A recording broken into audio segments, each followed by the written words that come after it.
우리가 지난주에는 그 나병의 진단 규례에 대해서 살펴봤고요. 그리고 오늘은 그 나병이 이제 다 치유가 되었을 때 어떻게 정결 예식을 하냐에 대한 본문입니다. 나병 정결 규례 또한 치유에 대한 것은 전혀 사실은 언급이 되어 있지 않고요. 어떤 방식으로, 어떤 방법으로 그 나병이 치유됐냐라고 하는 것에는 아무런 언급이 없습니다. 나병이 발생하는 거에 대한 것은 오늘 본문까지는 안 나와 있지만 다음에 이제 집에 대한 규례를 보면 하나님이 그 집에 나병을 주셨다라고 되어 있어요. 나병을 주는 분은 하나님이다. 그 마지막 다음 주에 우리 살펴볼 부분에 나옵니다. 나병 치유하는 것은 그건 이제 아무 말도 안 나와 있지만 이제 그 본문으로 암시적으로 알 수 있는 거는 결국에 나병이 발생하게 하고 나병이 낫게 하고 그 사람으로서 할 수 있는 방법이 전혀 없는 불치병입니다. 하나님이 주시고 그리고 하나님이 낫게 하시고 그럼 뭐 장난치는 것도 아니고 하나님이 줬다가 뺐다가 그러냐. 사실은 이 나병을 왜 그럼 주시고 왜 낫게 하시고 왜 이런 규례를 하시냐. 사실 그런 부분들이 우리가 발견이 돼야 되는 거죠. 오늘 이제 말씀을 통해서 이제 그런 부분들을 저희들이 진단할 수 있으면 좋겠습니다. 14장에서 이제 그 나병이 낫는 부분들에 대한 의식을 이야기를 하는데요. 사실은 이 오늘 의식 장면에서 우리들이 좀 생각할 수 있듯이 나병이라고 하는 것이 낫는다, 치료되는 것에 본문은 큰 관심이 없습니다. 나병이 발생하고 치료되고 그것보다는 나병에 걸렸다가 치료된 자가 어떻게 다시 이스라엘 백성 진영으로 돌아와서 그곳에 거주하게 되고 궁극적으로는 하나님 앞에 예배하게 될 수 있는가, 거기에 포커스가 있는 거예요. 나병이라고 하는 것의 무서움은 사실은 질병 걸려서 죽는다, 육신적인 생명이 중요한 것이 아니고 하나님의 백성에서 끊어지고 하나님과 함께 할 수 없으며 하나님 앞에 예배할 수 없다라고 하는 게 가장 무서운 나병의 그 결과라고 볼 수가 있습니다. 육신적으로 치유되고 몸을 치유하고 이거는 사실은 하나님을 알지 못하는 사람에게 있어서는 그게 가장 포커스겠죠. 나병에 걸려서 이제 내가 불치병에 걸리고 치료할 수 있는 방법도 없고 내가 결국에 죽게 되겠구나. 근데 이스라엘의 관점에서 보면 이스라엘에게는 그거보다 더 무서운 것이 하나님의 백성의 진영에서 쫓겨나는 것이고 하나님 앞에 나아갈 수 없는 게 가장 비참한 그런 하나님 백성으로서의 상태입니다. 그래서 제일 중요한 거는 정결규례는 진짜 중요한 거. 육신의 치료돼도 하나님 앞에 못 나가요. 내가 나병에서 깨끗하게 됐다고 해서 하나님 앞에 나갈 수 있는 게 아닙니다. 나가려면 반드시 이 정결규례를 해야만 나아갈 수 있고 하나님의 백성으로 거할 수 있다는 거죠. 그래서 제가 복음서 예수님의 이 땅에서 사역들을 이야기할 때 자주 말씀드리지만 예수님께서 이 땅에 오셔서 육신적인 질병을 낫게 하려고 치유의 기적을 벌이신 적은 한 번도 없습니다. 이 사람 참 불쌍하구나. 눈이 멀었구나. 눈 뜨게 해줘야 되겠다. 이 사람이 안진뱅이니까 이렇게 세워줘야 되겠다. 그 육신적인 질병이 두려워서 해준 적이 없어요. 오병이어를 베푸신 것도 배고프니까 먹여야 되겠구나. 물론 기진하니까 너희가 먹여라 이야기를 했지만 그 배고픈 사람들 먹이려고 하신 것이 아니라는 거죠. 예수님 왜 하셨죠? 그걸 표적으로 하셨대요. 표적. 그냥 기적이 아니고 사인으로 하셨다는 겁니다. 무슨 사인이죠? 내가 바로 하나님이 보내신 메시아다 라고 하는 걸 보여주기 위한 사인으로. 근데 그 예수님을 쫓아간 사람들은 왜 쫓아가죠? 사인을 본 게 아니고 너희는 표적을 본 까닭이 아니요 먹고 배부른 까닭이로다 라고 이야기를 하죠. 그러니까 모든 초점들이 예수님을 쫓아가는데 이분이 바로 메시아구나 그래서 쫓아가는 게 아니고 사인을 어떻게 봤어요?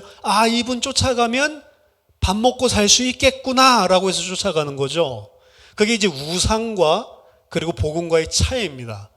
우상과 복음과의 차이가 그래서 크지가 않아요. 똑같은 일인데 그것을 우상으로 섬기는 사람이 있고 하나님의 은혜를 주신 자는 그 똑같은 일을 보고 사인으로 보는 거죠. 그래서 예수님은 어떤 의미에서는 이 땅에서 육신적인 치유의 사역을 한 적이 한 번도 없다는 것입니다. 왜? 육신적으로 살려놔봤자 그 사람은 죽는다니, 결국에는. 육신적으로 살아난 사람들 중에 예수님을 모르고 죽었던 사람들, 그 사람들은 전부 다 심판받을 수밖에 없는 자들입니다. 예수님 그거 하기 위해서 오신 게 아니에요. 그래서 이 땅에 말세가 되면 될수록 각종 이적을 행하면서, 기사를 행하면서 하나님의 말씀을 알지 못하도록 속이는 자들이 나온다고 그랬는데, 그런 사람들이 내세우는 건 뭐냐? 전부 다 치유, 그리고 능력, 이런 것들을 쫓아가는 것을 보고 우상숭배라고 한다니까요. 그래서 그런 것들을 가지고 사람들을 속이는 경우가 많은데 절대로 그게 그리스도의 사인이 아닙니다. 옛날에도 그렇고 요즘도 마찬가지예요, 사실은.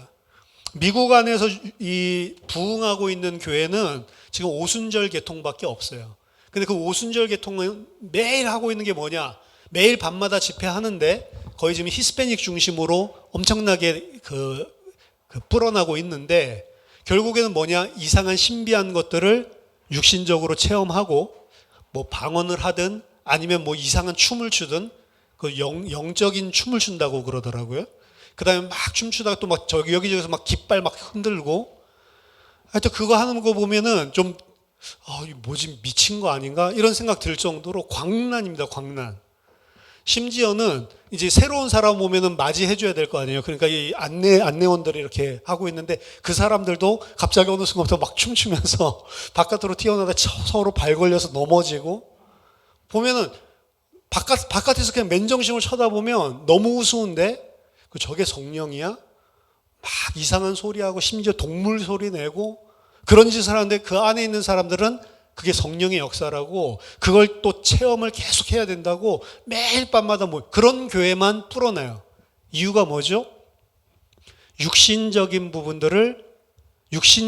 부분들로 감지할 수 있고 감각할 수 있고 체험할 수 있기 때문에 그렇습니다. 사실은 하나님의 성령은 육신으로 감각하고 체험하는 게 아니에요. 뭐로 감각하고 체험하냐면 믿음으로 하는 겁니다. 믿음으로. 이미 그걸 육신으로 바꿨다는 거는 믿음의 영역이 아닌 거예요. 그냥 일어난 현상인 것 뿐이지. 그 믿음 좋은 게 아니라고요. 근데 그런 것들을 사람들은 믿음 좋다라고 생각을 하죠. 제가 이전에 막 복음 운동, 막 전도 운동 이렇게 할 때에도 옆에서 그거 이야기하는 사람이, 이 성경 보니까 초대교회의 역사가 일어나려면 치유가 일어나야 된다. 그래서 제가 그 치유 그런 거 아니다라고 이야기했거든요.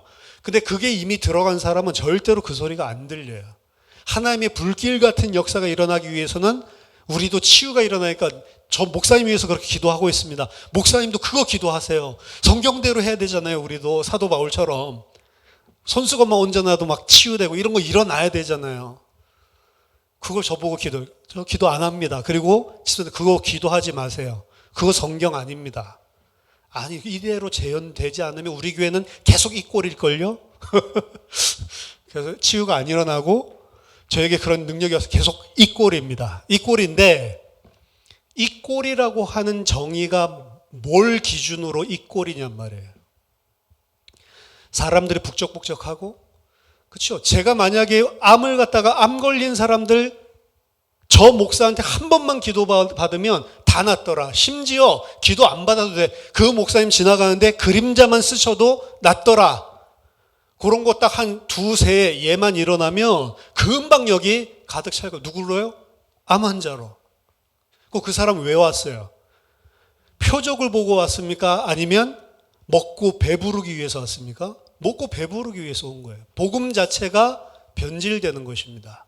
복음에는 그런 능력이 없다는 말이냐 하실 수도 있어요. 근데 하나님은 거기에 포커스가 있는 게 아니라고요. 문둥병자가 나았다. 사람들은 그걸 기적이라고 하지만 진짜 기적은 뭔 줄 아세요? 그 문둥병 환자가 하나님 앞에 나와서 예배하고 하나님과 영원히 거주할 수 있는 백성이 되었다는 게 기적이란 말이에요. 만약 정결 예식을 하지 않으면 그래서 못 오는 겁니다. 이 정결 예식이 반드시 필요한 것이고, 병 나았으니까 좋다라고 영 밖에서 있을 사람은 이스라엘이라면 한 사람도 없어요. 그 사람이 진짜 이스라엘을 맞으면 병 나았다가 아니고 어디에, 나 이제 드디어 하나님의 백성 캠프에 들어가서 이제 나를 위해서 예비된 나중에 이제 가나안에서 땅이겠죠. 나를 위해서 예비된 그 캠프 진안에 이제 내가 온전히 머물 수 있고 하나님 앞에 예배할 수 있는 자가 되었다. 그게 나병이 나은. 그래서 나병이 나은 데서 끝나는 게 아니고 나병이 나았으면 제사장을 불러서 반드시 정결 예식을 오늘 취해야 되는 거예요. 그래서 14장의 의식이 지닌 목적은 사실은 나병에 걸렸던 자 치료에 있는 것이 아니고 이 사람이 언약 공동체로 복귀하고 회복되었으며 여호와 앞에 드디어 예배 드릴 수 있게 만드는 그 의식에 포커스가 있는 것입니다. 따라서 육신적인 나병이 치유되었다 하더라도 하나님 앞에 예배하고 언약 공동체로 영원히 하나님과 함께 있기 위해서 오늘 의식을 반드시 치러야 되는데 복잡해요. 8일 동안 예식이 진행되죠. 크게 보면 세 가지 단계로 구성되어 있습니다. 처음에는 일단 본인이 이제 나았어요. 그러면 그 사람을 데려가라고 하죠. 이건 그 사람 데려가고 3절에 보면 제사장이 영 밖으로 나오는데 중간에서 만났다 요 소리가 아니고 데려가라는 이야기는 진찰하기 위해서 청하라라는 소리로 이해를 합니다. 누가 나오냐면 아직 이 사람이 나았어도 진영 안에 들어갈 수 있는 자격이 없기 때문에 반드시 제사장이 진 밖으로 나가야 되는 거예요. 그게 이 하나님 앞에 하나님의 백성으로 거주하고 하나님 앞에 예배하는 자로 온전하게 회복되기 위한 첫 번째 단계입니다. 나한테 있는 게 아니고 제사장이 말하자면 예수 그리스도가 영 밖으로 나와서 나를 그 영 안으로 들어갈 수 있게 해주는 작업을 하는 거예요. 그래서 2절에서 8절은 이제 영 안으로 들어가기 전에 들어갈 때 그때 하는 이 작업이고 그 다음 9절에는 일곱째 날에 하는 작업이고 10절에서 20절까지는 여덟째 날에 하는 작업, 이 세 단계로 이루어져 있고요. 그 다음에 21절부터 32절까지는 이제 가나안에서 여기서 이야기하고 있는 예물을 다 못 바치는 자들, 새 2마리로 대체를 하죠. 이제 그 가난한 자들에 대한 규례입니다. 그래서 정확하게는 1절에서 2절에서 20절까지가 이제 본 내용이고, 그리고 가난한 자들을 위한 규례가 추가되는 겁니다. 그래서 일단 첫 번째 단계 2절에서 8절 내용 중에 가장 중요한 첫 번째 포인트는 제사장이 진영 밖으로 나아간다. 그 진영 밖이라고 하는 것은 부정한 곳, 그리고 하나님을 만날 수 없는 영역, 세상의 영역, 하나님의 영역 아닌 이 세상 육에 속한 곳, 그곳으로 제사장이 나가야지만 됩니다. 그리고 제사장이 나갔으면 이제 의식을 취하는데, 의식을 위해서 정결함을 받을 자를 위해 정결한 새 2마리, 그 다음에 백향목, 그 다음에 홍색실, 그리고 우슬초, 이 4가지를 취합니다. 동물 2마리, 새 2마리랑 홍색실, 백향목, 우슬초. 자, 우슬초라고 하는 거는 어디에 성경에 가장 처음 등장하냐면 6월절 어린 양의 피를 바를 때, 그때 이제 우슬초. 그래서 이스라엘 백성이 피를 바를 때 우슬초가 먼저 등장을 하고, 나중에는 이제 레위기나 이 다른 율법에 보면 이제 정결 예식에 우슬초가 등장을 합니다. 근데 가장 먼저 등장하는 거는 어린 양의 피를 바를 때, 그때 이제 우슬초가 등장을 하는데요. 이 6월절을 상기시키고 있는 것이고, 그 다음에 백향목은 솔로몬의 성전을 건축할 때 나무 재료로 주로 쓰여졌던 제목입니다. 그리고 홍색실은 이제 성막을 만들 때 성막 위를 덮는 가리개, 천, 그 다음에 성막 휘장 포함해서 각각의 칸막이를 막을 때 사용하는 천에 사용되었던 재료입니다. 그래서 이 백향목이랑 그리고 홍색실은 하나님의 성막, 성전을 지을 때 사용됐었던 재료고, 우슬초는 어린 양의 피로 말미암아서 하나님의 백성을 구원하시는 그때에 있었던 그 상징하는, 그때 사용되었었던 내용입니다. 그래서 이 3가지가 성전과 그 다음에 어린 양의 피, 구원의 피, 이 2가지를 상징하고 있다라고 볼 수가 있습니다. 이 새를 2마리를 취했죠. 정결한 새. 정결한 새인데 죽죠. 사실 부정한 새가 아니고 정결한 새를 흐르는 물 위 질그릇 안에서 잡으라 라고 이야기를 했고요. 그리고 다른 새는 백향목, 홍색실, 우슬초와 함께 흐르는 물 위에서 잡은 새의 피에 적셔서 이것들을 완전히 이 피에 찍어서 나병에서 정결함을 받은 자에게 7번 뿌리고 그 다음에 새는 들 밖에 나가서 놔줘라. 뭐 되게 복잡하죠. 이 흐르는 물 위에서 피를 흘려서 죽는 새, 요거는 피와 물로 이 우리를 대속하는 예수 그리스도를 상징하는 것입니다. 그래서 대신해서 내가 죽어야 될 그 자리에서 예수 그리스도께서 피와 물로 내 죄를 대속하는 죽음을 죽고, 그리고 나머지 한 마리 새는 그 피에 적셔가지고 들에서 풀어주라고 하죠.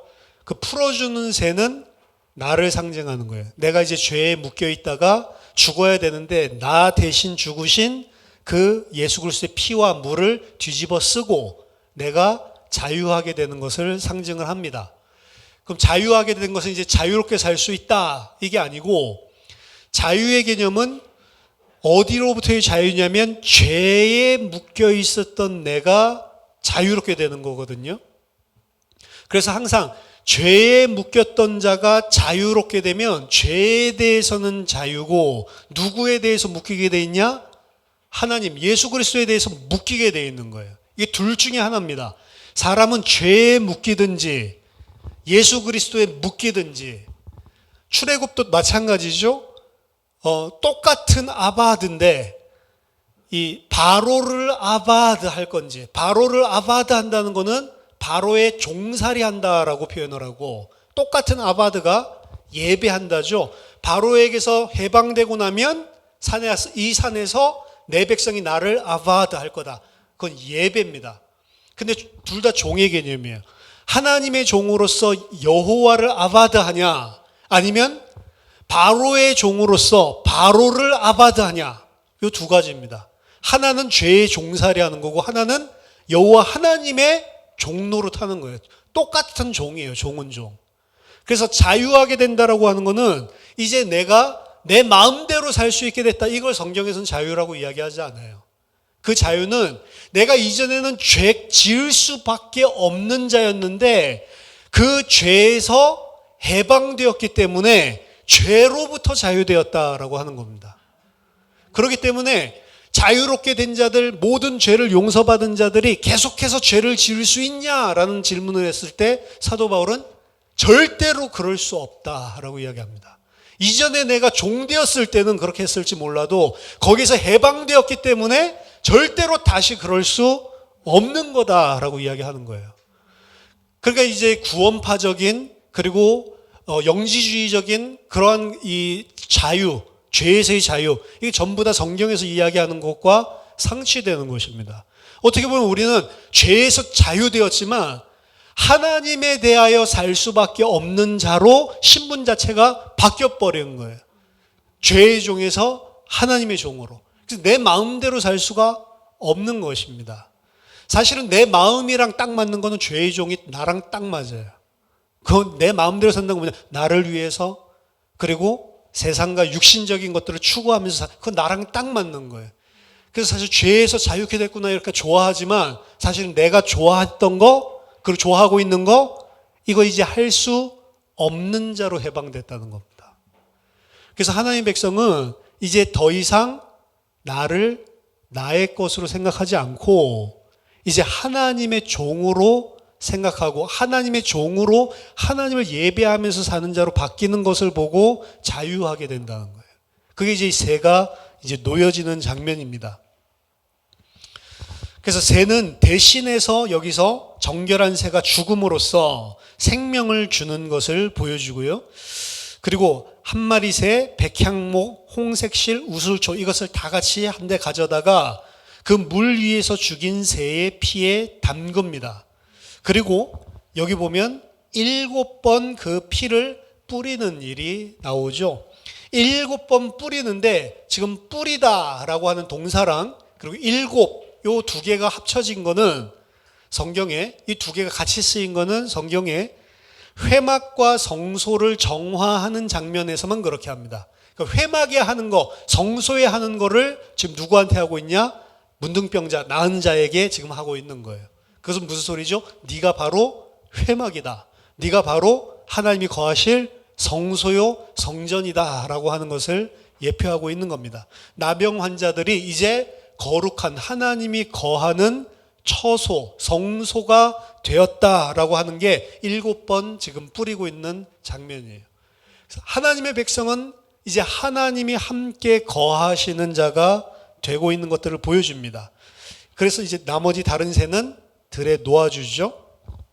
8절에 보면 이제 정결함을 받을 자는 그의 옷을 빨고 모든 털을 밀고 물로 몸을 씻고, 그러면 이제 정결하게 됐고요.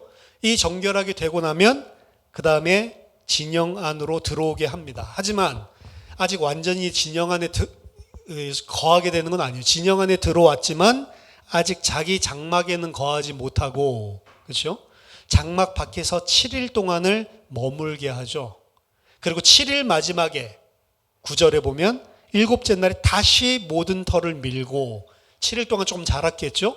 다시 머리털, 수염, 눈썹까지 다시 싹 다 밀고 그의 옷을 다시 빨고 몸을 물에 씻어라 라고 하는 것들을, 그렇게 해서 이제 7일까지가 마치는 거예요. 그러니까 7일 동안에는 마지막 예식을 하고 8일이 되기 전까지는 아직도 진영에 들어오긴 들어왔지만 자기 장막 안에 거하지 못하고, 그리고 하나님 앞에 나가지 못하죠. 예배하러 나갈 수가 없습니다. 언제 그건 가능하냐? 8째 날이 돼야 가능한 거예요.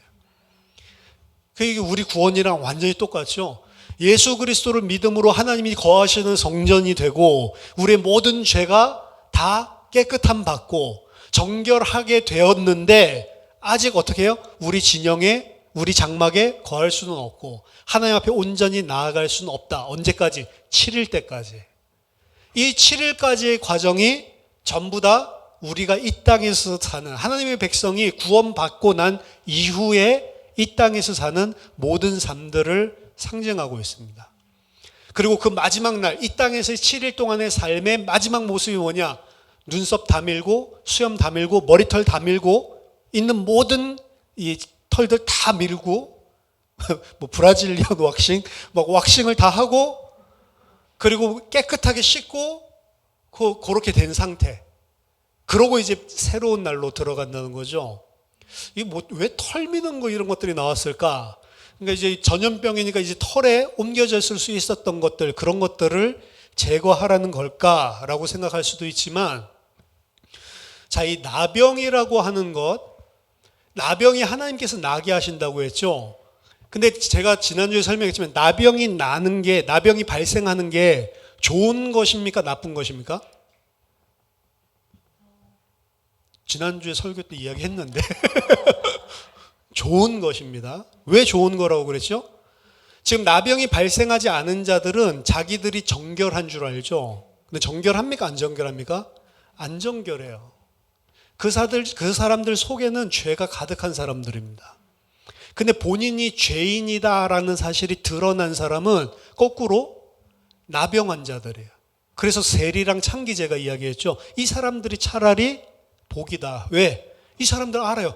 자타가 공인해. 나는 진짜 죄인이고 내 의로 하나님 앞에 나갈 수 없다라는 것을 깨닫게 하는 것입니다. 근데 그 사람이 바로 하나님이 나병에 걸리게 하는 것이고 그게 하나님의 의도예요. 그렇기 때문에 나병에 걸리는 게 훨씬 더 유익입니다. 어떻게 보면.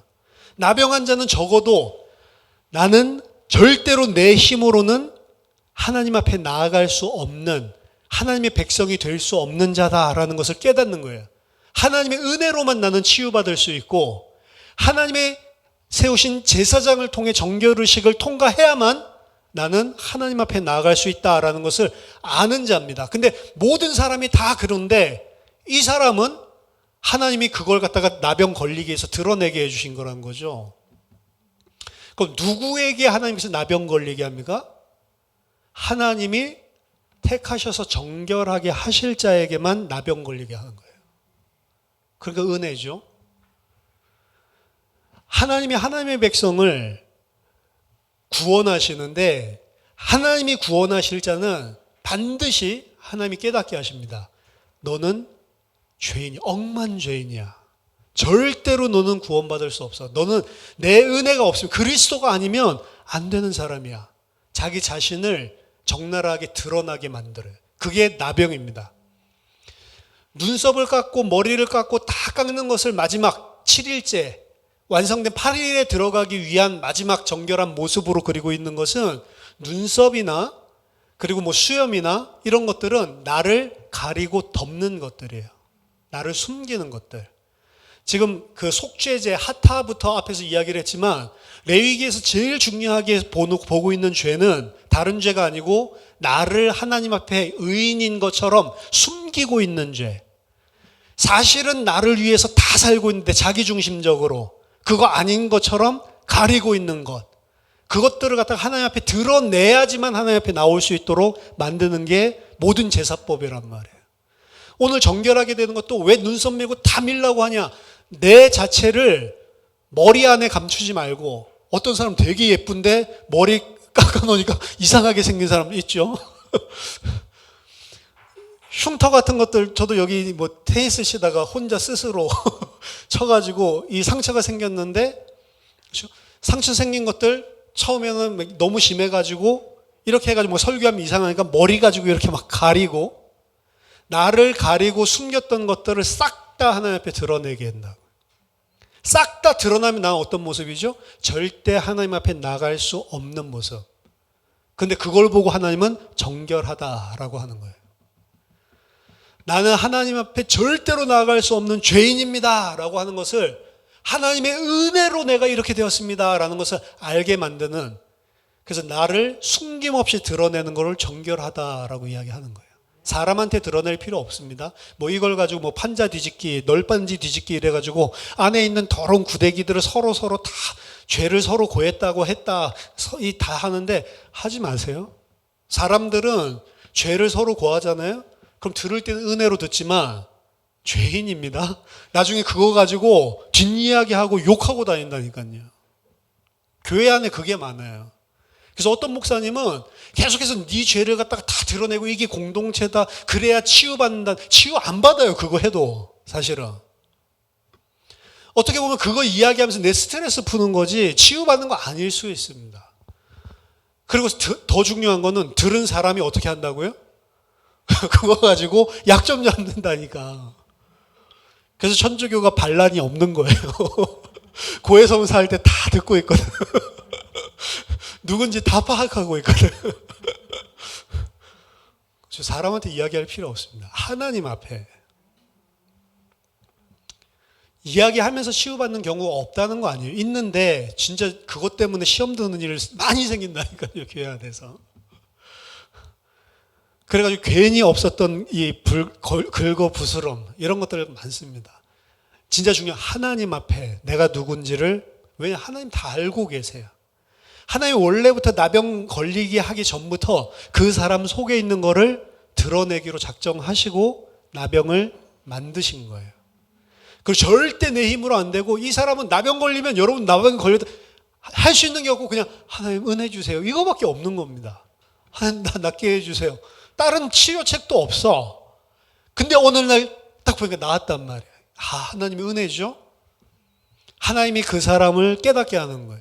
그 사람이 실존이 무엇이고 그 사람이 어떻게 해야 살 수 있는지를 알게 해주는 겁니다. 근데 나병 안 걸린 사람들은 하나님 없어도 살 수 있다고 생각하고 내 힘, 나 깨끗하다고 생각한다고.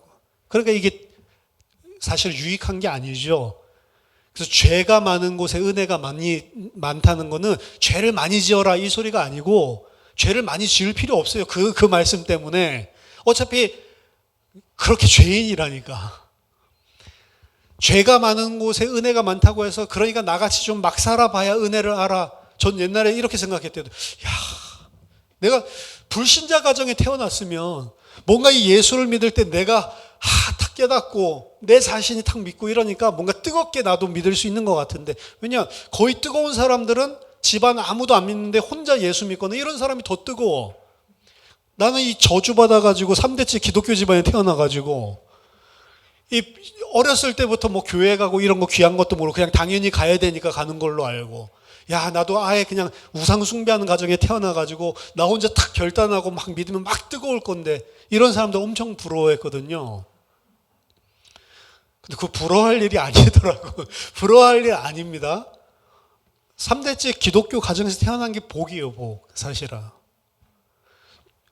나는 하나님께서 그렇게 부르실 만한 이유가 있기 때문에 그렇게 부르시는 거고, 그 사람도 그렇게 부르실 만한 이유가 있기 때문에 부르시는 거지, 사실 좋고 나쁜 게 없어요. 근데 남의 떡이 커 보이는데, 보통 모태신앙들은 내가 모태신앙 아니었으면 훨씬 더 잘 믿었을 것처럼 사실은 잘 믿지도 못할게 마치 이제 그런 식으로 착각을 한다고요. 그래서 막 나도 그냥 완전 타락하고 완전히 막 죄인이었다가 딱 이렇게 되면, 그거 아직 뭐냐면 내가 문둥병자를 못 깨달았을 때 하는 생각인 거예요. 내가 나쁜 짓 안 하더라도 이미 지금 하나님 봤을 때 더러운 문둥병자인데, 마치 육신적으로 내가 무슨 타락하고 무슨 뭐 엄청나게 뭐 싸움질하고 이렇게 해야 죄인 걸로 착각하고 있는 겁니다, 사실은. 그거 안 해도 우리가 죄를 알면 알수록 나 진짜 억만죄인이구나. 죄를 모를 때는, 제 옛날에 중고등학교 때 꼭 지옥까지 가야 되나 내가? 그런 정도는 아닌 것 같은데. 아니 내가 무슨 그렇게 악한 일을 했다고 그것도 영원한 지옥? 불지옥? 그 막 뜨거운데 죽지도 않는데, 뭐 그곳은 구더기가 뭐 타지도 않는데, 야, 내가 그렇게, 그건 좀 아닌 것 같다. 그냥 뭐 하루 이틀 현장 체험, 뭐 지옥 체험 하는 거면 몰라도 인정이 안 됐다니까요. 죄를 모르는 것입니다. 우리가 죄를 알고 진짜 하나님 백성인 줄 알고 하나님 앞에 나아갈 수 있는 정결한 자로 만들어지는 과정은 이 나병을 통해서 보여주는데, 철저하게 나는 하나님 앞에 내 모습을 가지고 나아갈 수 없는 저주받은 죄인이구나, 부정한 자구나 라고 하는 것을 깨닫게 만드는 것입니다. 7일 동안 그거 깨닫는 거예요, 사실은. 우리가 이 땅에 사는 동안 장차 새하늘과 새 땅에서 심판대 앞에서 하나님 앞에 부끄럽지 않은 모습을 가지고 서기 위해서 우리가 이 땅에 사는 게 아닙니다.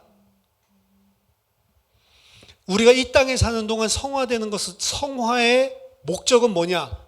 머리털 다 밀고 수염 다 밀고 우리 눈썹 다 밀고 내 속에 내가 누군지를 하나님 앞에 적나라하게 드러내는 작업을 하는 게 이 땅에서 성화 목적이에요. 그럼 무슨 소리냐? 나는 하나님의 은혜 아니면 절대로 구원받을 수 없는 더러운 죄인이구나. 이거 깨닫고 가는 거예요.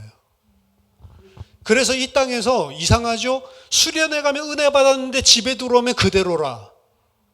마귀가 신방 간다고 하는데, 그 마귀가 전 옛날에 마귀가 신방 간다 그러면 마귀가 나 이제 은혜 받는 거 보고 내 집에 막 달려가서 기다리고 있구나, 이렇게 생각을 했는데, 마귀가 그 마귀 아니고요. 사탄이 그 사탄 아니고 내가 마귀고 내가 사탄이에요, 사실은. 그 은혜 받아놓고도 집에 가면 도루묵이라. 이걸 갖다가 어떻게 지속을 할 거냐, 이걸 갖다가 막 지속하기 위해서 그 은혜를 어떻게 내 삶 속에 지속할 거냐, 이건 발버둥 치죠. 그게 하나님 원하는 것처럼. 아니요, 하나님은 계속해서 그 은혜 줬는데도 너는 그 모양이야. 그 은혜 그렇게 받아놓고 울고 회개했는데도 너는 실제 삶 속에 들어가면 그 모양이야. 요거 보여주는 거예요. 그러니까 어떻게 돼? 낙심하게 되죠. 좌절하게 되죠. 나중에 야 어디 부흥회 가자, 어디 수련회 가자 그러면 엄마 나 안 가. 왜? 가도 나 그대로야. 그거 좀 깨달아라. 가도 그래, 너는 그대로인 놈이야. 근데 하나님이 그거 다 알면서도 자기 아들 죽이면서까지 너 살려준 거야. 하나님 앞에 면목 없게 만들어 버리는 거예요. 왜? 하나님 앞에 내가 내세울 의의가 하나도 없게. 근데 어떻게 우리가 이 땅에서 좀 잘해가지고 하나님 앞에 떳떳하게 서기를 바라요. 떳떳하게 설 사람 한 사람도 없. 떳떳하게 서는 사람은 하나님 앞에 못 섭니다. 그 사람 하나님 백성 아니에요. 그건 떳떳하게 할 만한 하나님의 일을 하라, 하나님의 뜻대로 살지 마라, 그 소리가 아니고, 진짜 하나님이 주신 은혜와 내가 누군지를 알아버렸다면 그 어떤 삶을 살았어도 하나님 앞에 떳떳하게 설 사람은 단 한 사람도 없다는 거예요. 그래서 누구만 가지고 나가요? 예수 그리스도의 은혜만 가지고 나가는 거예요. 그게 정결한 자입니다. 그리고 그게 우리의 민낯을 다 뒤집어서 내놓은 거예요. 사실 교회 안에서 우리들이 섬기는 것들도 비슷합니다. 하나님 위해서 진짜로 했는데 그게 어느 순간인가 내 의가 되어버리고, 진짜 그렇다니까요. 그래서 내가 이렇게 했는데 안 알아주면 섭섭하다니까요. 그래도 내가 진짜로 이렇게 했는데, 왜 섭섭해지냐? 어느 순간인가 사실은 하나님 드러내시는 겁니다.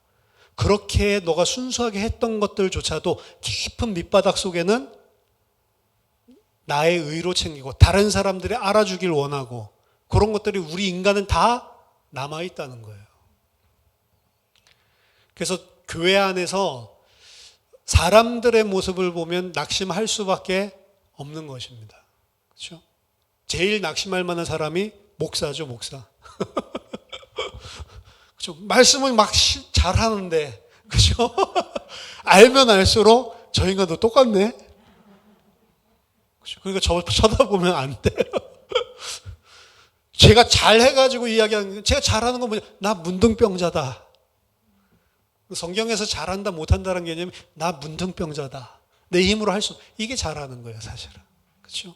그럼 서로 문둥병자인데 뭘 보고 저거 사람 문둥병자였어? 이럴 필요 없단 말이야. 원래 문둥병자라니까. 아니, 목사님 왜 저래? 원래 문둥병자예요. 저 집사님, 저 권사님 왜 저래? 원래 문둥병자라서 그렇다니까. 그렇죠? 언제까지? 7일째까지. 그렇죠?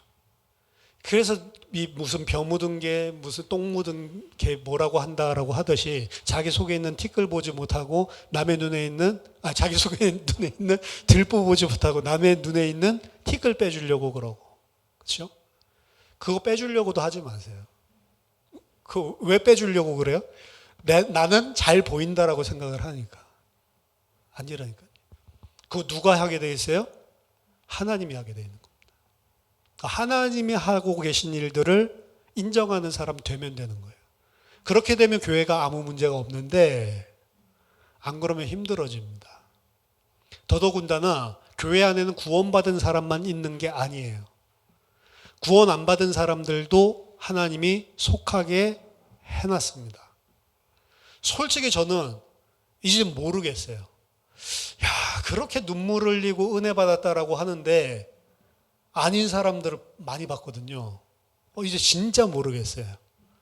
구원받았는지 안 받았는지 모르겠어요. 근데 안 받은 사람들은 계속 행위를 통해서 드러나요. 계속 행위를 통해서 드러나. 근데 그 행위가 드러난다고 해서 아직 우리가 가지고 있는 부정함의 그 죄의 영역들이 드러나는 걸 수도 있으니까 구원은 모르겠는 거죠. 저는 구원은 진짜 모릅니다. 이전은 옛날에 내가 너 봤어, 너 예수님 내 앞에서 영접했잖아, 이렇게 막 구원의 확신 주고 그랬는데 그 영접 기도에 그냥 아무나 그냥 다 할 수 있는 거, 그렇죠? 아무런 근거가 되지 못합니다. 단 여러분 자신이 하나님의 백성이 진짜 맞다면 여러분 자신은 개인적으로 하나님 앞에 내가 구원받은 백성인지 아닌지 알 수 있어요. 다른 사람한테 물어보지 마세요. 어떤 사람은 무당한테 점치러 갔더니 무당이 점괘가 안 나오네, 예수 믿어? 이 말 들어 나 구원받았나 보다 이러는데 그거 구원의 확신의 근거 아닙니다. 그것도 속이는 걸 수 있어요, 귀신이. 구원 안 받았는데 마치 구원 받은 것처럼 확신해서 영원한 심판받으라고 속이는 걸 수 있습니다. 귀신이 가지고 논다니까요, 사람들을. 그렇죠? 그래서 아이고 울면서 나 구원받았나 보네, 무당이 나 젊게 안 보인다고 하니까 그냥 젊게 안 보인다고 속인 거라니까. 그럴 수도 있다니까요. 사람 말 믿을 수도 없고 다른 사람을 통해서 확인할 수도 없어요. 근데 본인이 하나님 앞에서 알아요. 내가 어떤 죄에서 구원받았는지, 그 은혜가 무엇인지 진짜 알고, 그렇기 때문에 내가 어떻게 하나님 백성을 살아가야 되는지 말씀에 순종하기 위해서 안 되는데도 불구하고 그렇게 한탄하면서 몸부림치고 있는 나 자신을 안다고요. 본인밖에는 사실은 확신 가질 수가 없습니다. 저한테 이제 그 뭐 청소년이나 뭐 대학생들이나 이런 사람들이 저 구원받은 것 같습니까? 막 물어보는데 나한테 물어보지 마세요. 모른다니까요. 그거 알 수 있다라고 하는 인간은 가짜라고 여러분 보시면 확실합니다. 자, 그 다음 이제 일곱째 날에 모든 것을 다 밀어버리고 10절에서 20절에 여덟째 날 모든 털을 밀어낸다는 건 드러내는 거라고 했습니다. 자, 이제 여덟째 날이 10절에서 20절 마지막 이 정결 의식이죠. 여러 가지 뭐 제물들을 가져오라고 하는데 네 가지 제사를 드리게 하는 겁니다. 앞에 것들 우리들이 그 다 5대 제사 받는데 여기 보면 화목제 빼고는 다 드리게 만듭니다. 속건제, 속죄제, 번제, 소제 요 네 가지를 순서대로 드리게 하는데 속죄제, 번제, 소제는 18절에서 20절에 그냥 드려라 라고만 나와 있고요. 여기서 핵심적으로 다루고 있는 죄는 그 제사는 속건제입니다. 속건제. 10절에서 17절까지가 전부 다 속건제에 대한 거로 봐도 무방하죠. 자, 이 의식에서 가장 핵심되는 제사로 다루고 있는 속건제는 쉬운 말로 하면 배상제다. 우리 앞에서 속건제 살펴봤죠? 기억 안 나시면 그거 다시 한번 들어보시면 되고, 배상제는 언제 드리냐면 내가 하나님의 성물을 범했을 때, 하나님에게 신성 모독하는 죄를 했을 때, 그 알고 했든 부지중에 했든 상관없이, 그럼 하나님의 성물을 범했고 하나님의 신성 모독을 했고 하나님께 대한 하나님의 성물 건드린 것들에 대한 배상을 하면서 지내게 됩니다. 오늘도 하나님 앞에 나오는 것과 연관지어서 속건제 얘기 하나님 앞에 지금 배상하는 거다라고 볼 수가 있는데, 야, 왜 이 배상, 뭘 그럼 배상하는 거, 뭘 범했을까? 뭐 이것도 학자들 연구했겠죠. 한 세 가지로 나눠볼 수가 있는데요. 하나는 이 배상제는, 속건제는 나병에 걸렸던 사람이 한때 저질렀을 수 있는 알지 못하는 부지중에 신성 모독의 죄를 다루고 있는 것 같다. 이렇게 보는 사람도 있고요. 두 번째는 배상제는 하나님에게 입힌 손실을 다루는 것이기 때문에 이곳의 배상제는 나병 걸려서 치유받기까지 기간이 있었죠. 그 기간 동안에 거룩한 제물을 바쳐야 되는, 필수적으로 바쳐야 되는 것들을 하나님 앞에 바치지 않은 것들에 대한 배상을 하고 있는 것이다. 이렇게 보는 사람도 있고요. 세 번째는 배상하는 거니까 이 하나님에 대한 배상도 있지만 사람에 대한 배상도 있죠. 제사장이 그 사람을 진찰하기 위해서 부정한 곳으로 나가서 그 사람의 환부를 삼키고 이렇게 할 때 제사장이 그 병을 진찰함으로써 받아왔던 피해에 대한 보상에 대한 거다. 뭐 이렇게 세 가지로 크게 보는데, 속건제는 이 세 가지로 이야기하기에는 사실은 좀 애매모호합니다. 신성모독했다 뭐 이런 것들에 대한 구체적인 것도 없고, 무슨 제사장이 그 진찰하러 온 걸 갖다가 무슨 사람에게 피해 입혔으니까 보상해야 된다 이런 것들도 억지인 것 같고 그냥 속건제에 끼워 맞춘 것 같고요. 가장 중요한 하나님의 것에 대한 손상을 입힌다라고 한다면 사실은 나병 환자 자신이 하나님의 것입니다. 하나님의 것에 대한 지금 배상을 하나님 앞에 하는데 하나님의 것에 대한 손상을 입혔다라고 한다면 나병 걸린 그 사람이 사실은 하나님의 것이거든요. 근데 그 사람이 나병으로 말미암아서 하나님의 것이 손상된 것입니다. 더 쉽게 표현하자면 지금 나병에 걸렸기 때문에 그 사람이 진 밖에 머물렀죠. 그 하나님과의 관계가 끊어진 것이고 하나님 입장에서 보면은 상실된 것이고 잃어버린 자가 된 것입니다. 근데 그 잃어버린 자를 찾으러 온 게 구원이죠. 하나님의 것이었던 자신이 하나님 앞에서 자기 자신의 정체성을 잃어버리고 상실된 자로 속해 있었던 것 자체가 사실 하나님에 대한 배상을 해야 되는 이유예요. 근데 그걸 제일 깊게 다루고 있습니다. 나병 환자가 돌아오는 모습을 통해서 오늘 특별히 강조되고 있는 모습은 이 속건제예요. 하나님의 손해를 끼쳤다. 근데 그 하나님에게 손해를 끼친 거를 하나님의 것, 하나님의 소유인 그가 하나님을 잃어버리고 하나님을 상실해 있었던 그 기간들, 나병 걸린 기간들, 그것들에 대한 속건제를 드린다. 말하자면 소유에 대한 개념입니다. 그럼 이 나병은 사실은 우리 안에 있는 걸 드러낸다고 했죠. 자, 우리 모든 하나님이 택하신 자, 창세전에 택해 놓으신 자들은 하나님의 것입니다. 내 인생 내게 아니에요. 하나님 거라니까요. 근데 우리 어떻게 살았죠? 나병 환자로 살았다고요. 어떻게? 내 인생 내 거. 나는 꼭 내가 내 인생 마음대로 할 수 있는 것인 것처럼 살았다고요. 근데 하나님 앞에 돌아오고 하나님의 정결제를 통해서 낫게 하고 치유하고 하나님의 백성이 되어서 여호와 온전히 거할 수 있게 된 자는 성경에서는 하나님 거, 그리스도의 거라고 이야기를 합니다. 베드로전서 2장 9절 보면 그러나 너희는 택하신 족속이요 왕같은 제사장들이요 거룩한 나라요 그의 소유된 백성이니. 고린도전서 3장 21절 23절에서도 베드로 바울 베드로파 바울파 게바파 그런 거 하지 마라. 모든 만물이 다 너희 거 아니냐? 베드로도 너희 거고 바울도 너희 거고 다 너희 거 아니냐? 그리고 너희는 누구 거라고요? 그리스도의 것이고 그리스도는 하나님의 것이니라. 그때 그리스도는 하나님의 것이 하나님의 것이 어떻게 살았는지를 보여주는 게 그리스도의 삶이에요. 이 땅에서. 어떻게 살았죠? 자기 뜻대로 산 적이 하나도 없어요. 자기 육신을 만족시키기 위해서 하나님의 신성과 능력을 사용한 적도 한 번도 없습니다. 죄인 아닌데도 죄인으로 억울하게 만들어도 그것도 다 아멘 감당했어요. 그게 그리스도, 하나님의 것이란 말이에요. 그리스도의 것도 그렇게 살아야 되는 거예요. 어떻게 살아요? 다 하나님께서 그리스도께서 허락하신 것들 억울해도 그냥 다 받아들이면서 사는 거예요. 왜? 내가 없어요. 그래서 내가 사는 것은 내가 아니고 내게 사는 것은 그리스도니 죽는 것도 유익하다라고 이야기를 합니다. 이 땅에서 우리가 살아야 되는데 나병 걸려서 하나님께 속건제 드리는 거는 뭐에 대한 거냐? 내 인생이 내 거인 것처럼 내가 주인 돼서 살았던 것들. 여덟째 날에 그걸 다 내려놓게 만듭니다. 온전하게 나는 하나님의 것, 그리스도의 것입니다.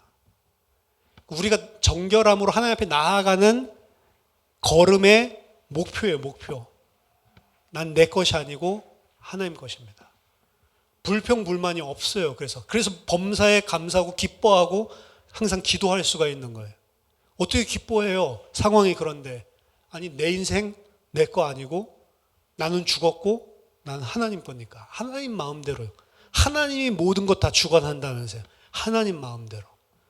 하나님께서 하시는 것들을 그대로 다 순종하고 내 자신을 위해서 살지 않습니다. 그게 하나님의 것 그리스도가 이 땅에 사신 것이고 그리스도의 것 우리가 이 땅에 살아야 되는 모습인 거죠. 그래서 빌립보서 1장 20절 21절 보면 이 바울이 고백합니다. 나의 간절한 기대와 소망을 따라 아무 일에든지 부끄러워하지 아니하고 지금도 전과 같이 온전히 담대하여 살든지 죽든지 내 몸에서 그리스도가 존귀하게 되게 하려 하나니 이는 내게 사는 것이 그리스도니 죽는 것도 유익함이니라. 죽어도 괜찮다 나는. 왜? 나는 그리스도의 것이기 때문에. 내가 사는 것은 그리스도다. 그러니까 죽어도 상관없다는 거죠. 그 죽는 것도 유익하다라고 하는데 빌립보서 1장에서 이야기를 하고 빌립보서 3장에서 유익한 것도 이야기 하나를 하죠. 이전에는 내가 다 유익한 걸로 생각했던 것들을 나는 이제 다 해로 여기고 배설물로 여긴다라고 3장에서 유익한 이전에 유익했던 거 1장에서는 지금 내게 유익한 거 이 두 가지를 대조해서 이야기를 한단 말이에요. 이전에 내가 유익했던 건 뭐죠? 나를 만족시키고 내가 육신적으로 세상적으로 필요했던 것, 그거 얻는 것. 그 육신적인 학문적인 것일 수도 있고 지금 바리새인으로서 종교적인 거룩과 의일 수도 있고 자기 자신의 의일 수도 있고 아니면 수준 낮게 보면 뭐 돈일 수도 있고 성공일 수도 있고 이런 거죠. 그런 것들이 옛날에는 유익했는데 지금은 다 그것을 해로 여기고 오히려 그게 배설물이다 라고 이야기를 하죠. 내게 유익한 것은 이제 하나밖에 없는, 내가 그리스도의 것이니까 죽는 것도 나는 이제 유익하다. 이것이 유익하다. 그리스도 안에서 내가 죽고 그리스도의 것으로 죽는다면 그게 이제 나는 유익하다라고 보는 것입니다. 그렇죠? 이 8일째에 들어갈 때 우리가 온전하게 속건제를 통해서 사실은 이게 내 인생을 나의 것으로 살았던 모든 것들을 다 하나님 앞에 배상하고 가는 거예요. 어떻게 보면 우리가 이 땅에서 열심히 사는 사람들 또한 이게 그리스도 때문에 아니고 나 때문이었구나. 이런 영역들까지도 다. 그래서 어떻게 보면 도서관에서 열심히 공부하고 있는 것도 죄가 될 수가 있는 거예요. 열심히 공부하는 것 자체는 아무로 도덕적으로 윤리적으로 죄가 아니지만 뭘 위해서요? 나의 유익을 위해서, 그리고 나의 힘 삼기 위해서, 그리고 하나님 없어도 내가 이거 있으면 살 수 있다라고 생각하면서 우리는 다 그렇게 하고 있기 때문에 그거 자체가 죄라는 거죠. 그 다음에 이 속건제에서 또 하나 특징적인 거는 거기에서 피와 기름이 나오는데요. 먼저 피를 오른쪽 귓불이, 오른손 엄지손가락, 오른발 엄지발가락에 바르고, 그 다음에 나중에 또 기름을 취해서 기름을 7번 휘장에 뿌리고 남은 것을 오른쪽 귓불이, 오른쪽 엄지손가락, 오른쪽 발가락, 엄지발가락 여기에다가 기름을 피 위에, 그렇게 되어 있죠. 피 위에 기름을 바르고 남은 기름은 머리 위에 바르고, 이게 나오죠. 자, 이 오른쪽 귓불이, 그 다음에 손가락, 발가락, 엄지발가락, 요거 피 바르는 거는 어디에 등장했죠? 레위기 8장에 제사장 위임식에서 등장했죠. 제사장 세울 때 하는 겁니다. 그리고 제사장 세울 때랑 지금 문둥병자 오늘 8일째 정결하게 되는 부분, 여기에 등장을 합니다. 제사장은 당연히 기름도 머리에 발라줬고요. 머리에 기름을 바른다라는 건 모시아, 머리에 기름 부음을 받은 자, 사실 그리스도인데, 그렇죠? 제사장과 왕과 선지자들 살 때 머리에 기름 바르는 것, 이 그리스도를 상징하는 건데, 이 문둥병에서, 나병에서 회복돼서 정결하게 된 자에게 하는 게 8일째 제사장에게 하는 것처럼, 메시아에게 하는 것처럼 기름 부음 받은 자로 사실은 똑같은 이런 의식을 취하는 겁니다. 우리가 그러니까 뭐라고요? 거룩한 나라요, 그의 소유된 백성이고 뭐예요? 왕 같은 제사장이요 라고 이야기를 하죠. 어떻게 보면 우리는 그리스도 아닌데 우리를 그리스도랑 똑같이 8일째에 대우해 주시는 거죠. 그리스도가 아닌데 그리스도랑 똑같이 대우해 주기 때문에 그걸 은혜라고 하는 겁니다. 근데 그 새하늘과 새 땅에 들어가서 그걸 은혜로 받았다라고 아는 자들이 거기에 들어가 있는 거예요. 어떤 사람들은 결국에 하나님이 하나님의 형상대로 사람을 창조하시고 우리와 같이 저들도 우리와 하나가 되게 되게 해달라고 예수님이 제사장적인 기도를 요한복음 17장에서 했고, 그리고 마지막 날에 우리가 그리스도랑 똑같이 장자로 그리스도와 함께 왕노릇 한다고 하니까 우리가 그리스도랑 똑같다, 왜 그리스도한테 예배하냐, 이런 식으로까지 나오는데 그 사람은 새하늘 새 땅에 못 들어갑니다. 하나님은 우리를 그렇게 대우해 주시는데 이거는 절대로 내가 받을 수 없다라는 사실을 알고 그거 주신 거는 은혜인데 이 은혜 감당할 수 없다라고 하는 사람만 새하늘과 새 땅에 있다는 걸 기억해야 돼요. 사실 이 모든 과정을 왜 만들었냐? 왜 문둥병 걸리게 만들어가지고 이렇게 왜 이거 만들었냐? 왜 굳이 창세전에 영세전에 택했는데 굳이 이 땅에 보내놨냐? 60년 살도록. 안 이상해요? 창세전에 영세전에 만들어서 굳이 이거 하지 말고 그냥 하나님과 같이 살지 왜 이런 과정을 만들어놨냔 말이에요. 하나님이 그냥 우리 창조할 때 처음부터 그냥 새하늘 새 땅에서 창조해서 하나님과 같이 살게 하지 왜 우리를 이 땅에 굳이 보내가지고 이런 섭리를 거쳐서 영원히 살게 하냔 말이에요. 그게 우리 정체성 때문에 그런 거예요. 모든 피조물들은 하나님이랑 똑같은 영광과 권세와 권능을 줘버리면요, 어떻게 해요? 지가 하나님인 줄 안다니까요. 그게 타락한 사단의 이야기고, 타락한 천사들 중에 그냥 천사들도 급이 있거든요. 아무 급에 있는 천사가 이 타락해서 이렇게 한 게 아니에요. 그리스도랑 방불한 영광을 나누어주고 지혜와 아름다움 나누어줬던 그 천사 중에 어떻게 보면 최고, 그 천사가 하나님이랑 맞먹으려고 했다. 왜요? 하나님이랑 방불한 것들, 그리스도와 방불한 것들 줘버리고 어떻게 생각? 내가 그리스도지, 이렇게 생각하는. 우리는 안 그럴 것 같은데요. 아담 이야기를 보여주는 거예요. 아담. 사람도 똑같단 말이죠. 하나님이랑 똑같은 거, 하나님의 아들로 형상으로 만물을 다스리고 피조물을 그 발 아래 두고 하나님보다 조금 못하게 모든 것 다 줘놨더니 어떻게 생각해요? 하나님이는 안 하면 왜 하나님이 나 이거 못하게 하는데? 먹어도 안 죽을 것 같은데? 왜 하나님이 이거 못하게 하지? 하나님이랑 맞먹으려고 그래. 그건 아담이고요. 나는 안 그랬을 건데요. 아담이라는 뜻이 사람이라는 소리입니다. 그렇죠? 나는 안 그랬을 것 같은데요. 아직 문둥병을 못 깨달은 사람이에요. 그렇게 되고 말고요. 저는 우리 교회가 커지면 아주 타락할 가능성이 저는 높다라고 생각합니다. 진짜요. 그래서 안 크는 게 유익이에요, 사실은. 그럼 계속 교회 이대로 가란 말입니까? 이대로 가고 타락 안 하는 게 훨씬 좋아요. 여러분들도 마찬가지입니다. 교회 커지면 뭐가 좋아요? 커지면 좋다는데 뭐가 좋아요? 다른 사람에게 내세울 수 있어서 좋아요? 아니면 목사들은 그렇게 교회 부흥시키려고 하는데 왜 그렇게 부흥시켜야 돼요? 부흥이 뭐예요? 양적으로? 번듯한 건물 세우는 거? 안 되는 것도 힘들죠, 사실은. 대한민국의 교회 개척이 1년에도 수천 군데, 어떤 통계로는 2만 군데라고까지 이야기를 하는데, 2만 군데 새로운 데가 개척이 되는데, 3년 안에 그 안에 거의 97% 문 닫는데. 안 되니까. 그래서 교회 용품이 어디 가서 팔 수가 없잖아요.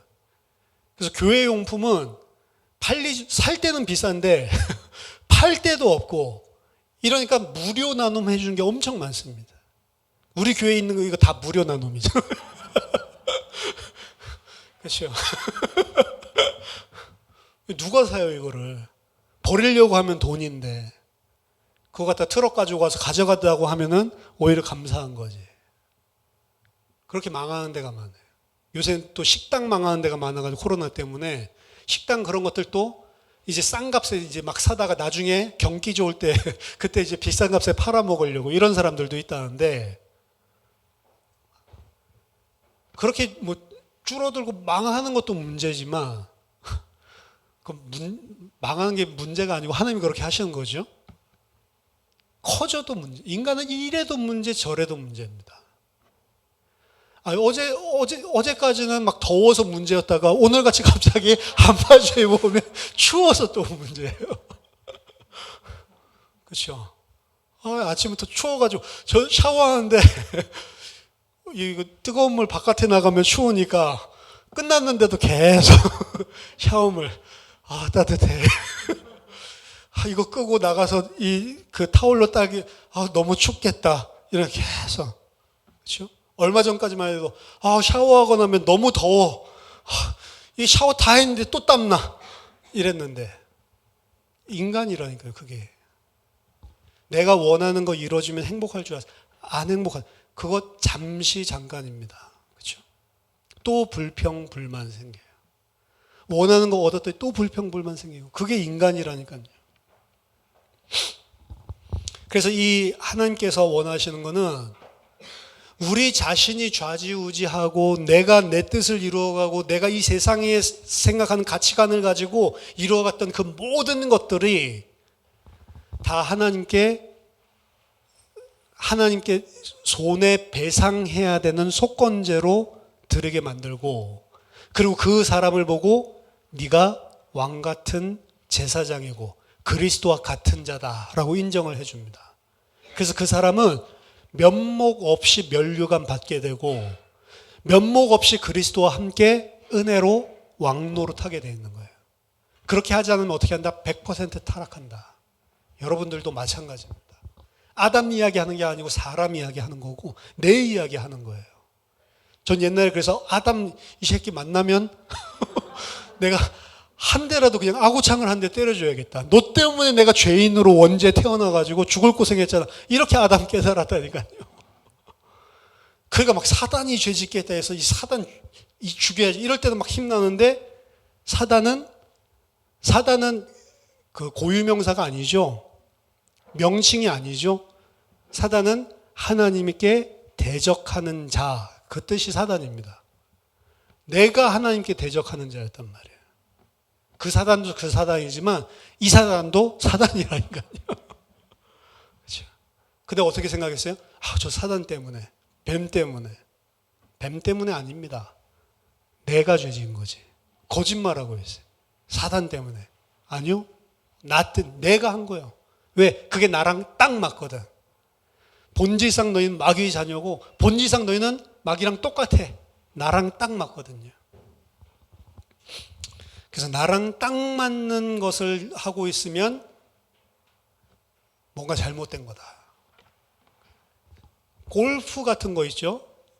그때 우리 집사님 이야기 하시는데 골프 배운 지 한 달밖에 안 됐는데 이 자세가 너무 편하다. 그거 지금 잘못하고 있는 겁니다. 골프 한 지 한 달밖에 안 됐는데 골프 자세 요새 스윙이 너무 자연스러워졌어. 자연스러워진 게 아니고 가르쳐준 대로 안 하고 내 멋대로 하고 있으니까 그 필드 나가보면 이상한 대로 이제 다 오비 나는 거죠. 그렇죠?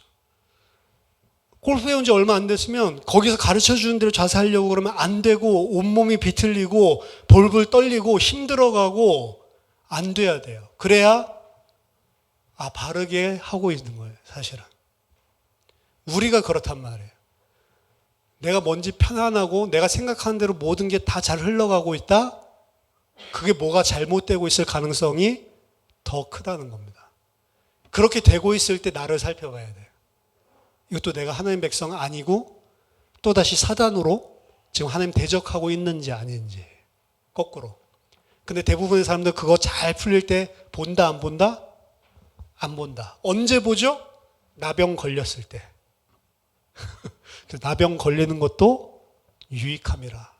죽는 것도 유익함이라.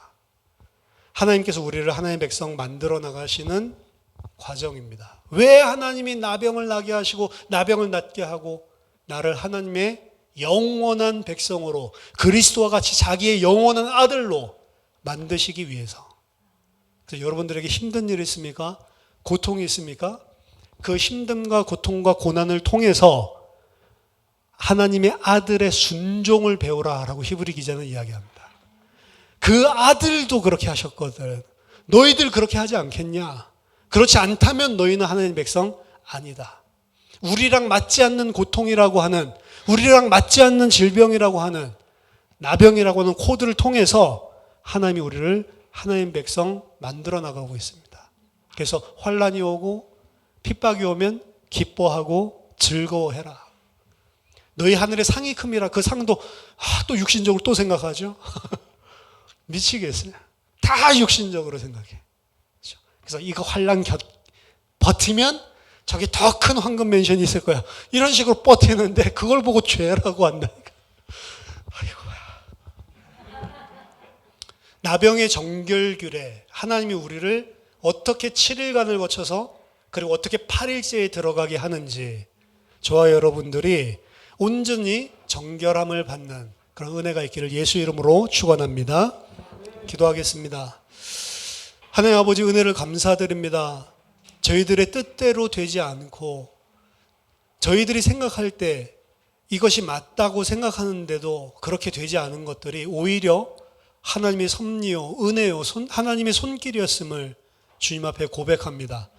하나님 앞에 하나님을 상실한 자로, 잃은 자로, 하나님이 것이었던 우리가 하나님 마치 내가 내 것인 것처럼 살았던 이 모든 죄를 하나님 다 깨끗게 하여 주시고, 하나님 여덟째 날에 새하늘과 새 땅에 살 수 있는 하나님의 백성으로, 하나님 정결한 자로, 하나님의 소유된 백성으로 저들 날마다 살 수 있는 은혜를 더하여 주시옵소서.